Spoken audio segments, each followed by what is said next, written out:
Welcome back to F1 Report, everyone. Big news in the world of F1 today with the announcement that engine supplier Honda will be exiting Formula 1 at the end of the 2021 season. I think this comes as a massive surprise to most people. I certainly didn't see it coming. If this news had happened a couple of years ago when Honda were partnered with McLaren and running at the back of the grid, I would have said, yeah, of course they're leaving. But right now, with Red Bull and AlphaTauri both winning races, that's a massive shock. So, why are Honda leaving? The answer is actually pretty straightforward. Environmental reasons. They released a full statement with all the details, which I'll pop up on screen for you now. But the overview is that Honda have a goal of being carbon neutral by 2050, and that they feel to achieve this goal, their money, R&D, and resources are better spent on technologies that would help them achieve this goal, rather than achieve an F1 championship, for instance. And that's really understandable.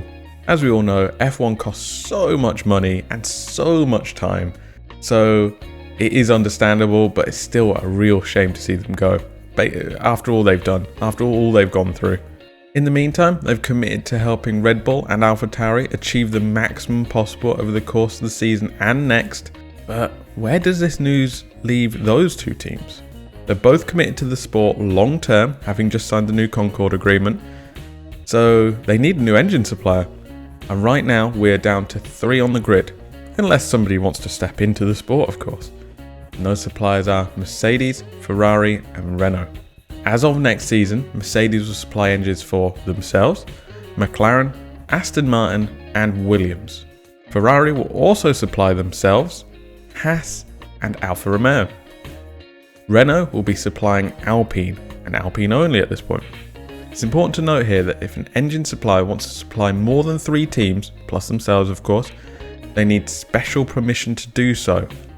So for instance, Mercedes can't supply anyone else without either that permission from the FIA or one of their current teams, McLaren, Aston Martin or Williams, switching to a different supplier.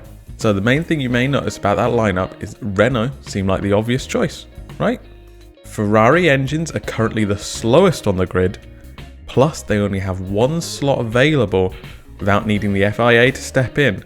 Of course, we have seen AlphaTauri as Toro Rosso with Ferrari engines in the past, so it's not out of the realm of possibility there. But could we see both Red Bull and AlphaTauri at Renault perhaps? There's certainly a lot of history there between Red Bull and Renault, and not all of it good. Sure, they won 4 world championships together, but in the final few seasons, Red Bull were really happy to burn the bridges on the way out of the relationship. So I think it's safe to say that Renault aren't going to be cutting them a good deal. Business is business though, and I'm sure cooler heads will prevail, but Renault clearly have the upper hand here.